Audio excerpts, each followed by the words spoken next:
Hey guys, so if you haven't gotten enough of the titration equations, we are going to do a whole bunch more practice problems. So let's get to it. Okay, for the first problem, we have a neutralization reaction.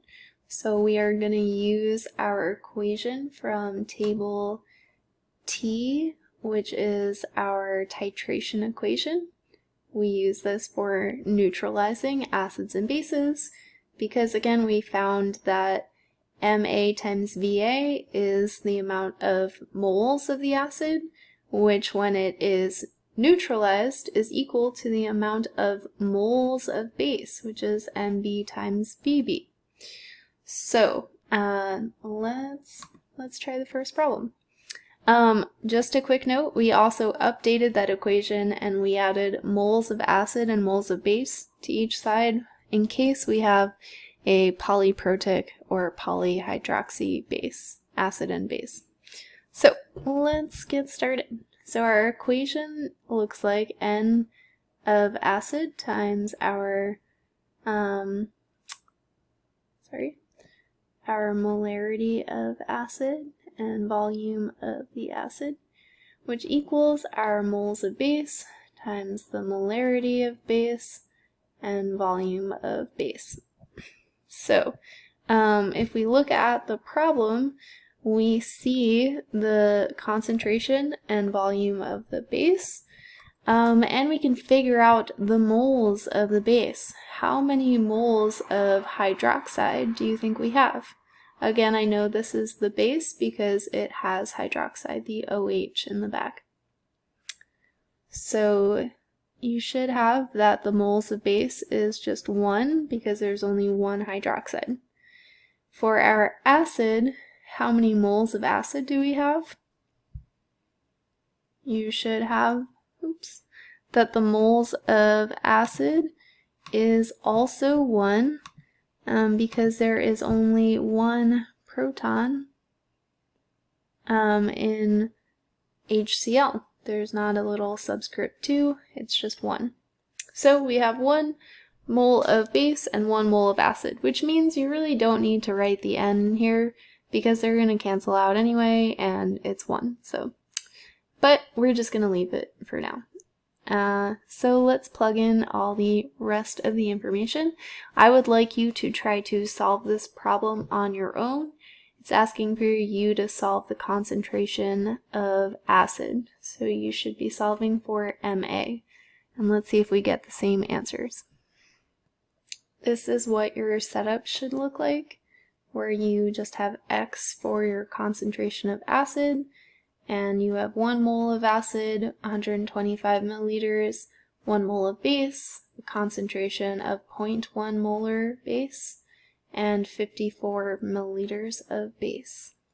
To solve for X, you should have then divided 1 and 125 out from both sides, which cancels on the left side, and so now you have X equals all of that.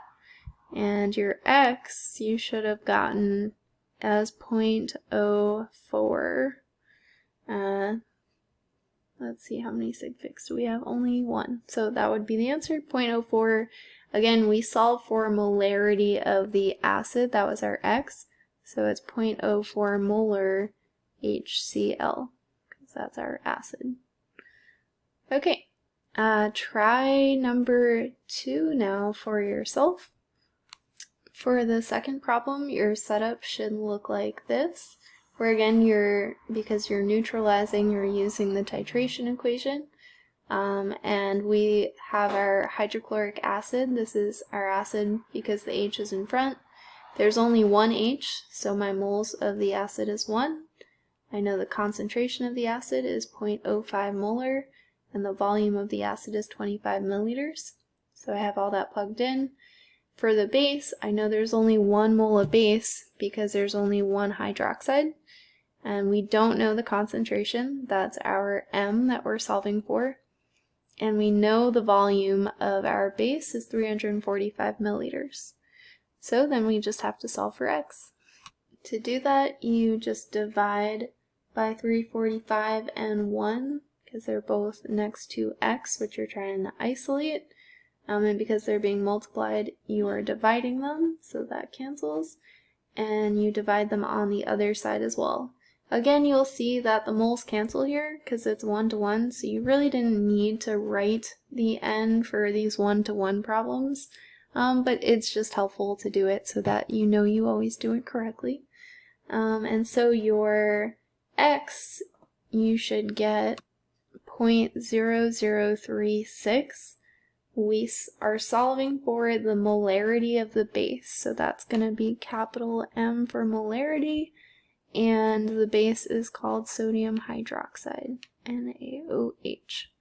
If you are worried about how many sig figs to use, you don't have to worry about it too much. I will accept if you put 0.004 or 0.00362.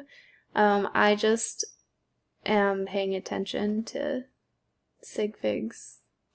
Actually, I realized that I'm not paying attention to sig figs because this only has one significant figure in it, so really your answer should be 0.004 if you're paying attention to sig figs. But again, I don't care as much about that right now, so 0.0036 molar is okay for sodium hydroxide. Alright, let's try the next problem. So, I will start by writing the equation. So this is actually the first problem where the moles of acid and moles of base, where you really need to have the n in the problem because they're different. So if we look at our base, potassium hydroxide, there's only one OH. So your moles of base, this is 1. When we look at our acid, we have H2SO4. So there's 2 protons here. So we need a 2 on the acid side for the moles of our protons. So this is the first time where they're not the same number, so they're not going to cancel out. So I'm just going to plug in the rest of the numbers like we usually do. So this is with the numbers plugged in. We don't know the concentration of the acid, so that's our x. If you did this part wrong, you might have plugged in the base information in the acid spot. So make sure you're putting the numbers in the right location. So to solve for x, again, you want to cancel out the stuff next to x so you get it by itself. So because everything's multiplied, you divide it, and those numbers cancel. And so on the right side, you have 1 times 0.5 times 50 divided by, and in your calculator, you should put brackets, because 2 is being multiplied by 125, but you're dividing the whole top number by the whole bottom number. I just like to do it in parts and get a top number and then a bottom number and divide once. So that's what I'm going to do. So just multiplying the top numbers, I get 1 times 0.5 times 50, which is 25, and on the bottom, 2 times 125 is 250, and then I could just divide once, so 25 divided by 250 is 0.1, so our x is equal to 0.1. And unit-wise, we solve for the concentration of the acid, so it is molarity, and our acid is H2SO4. So, there you have it, folk.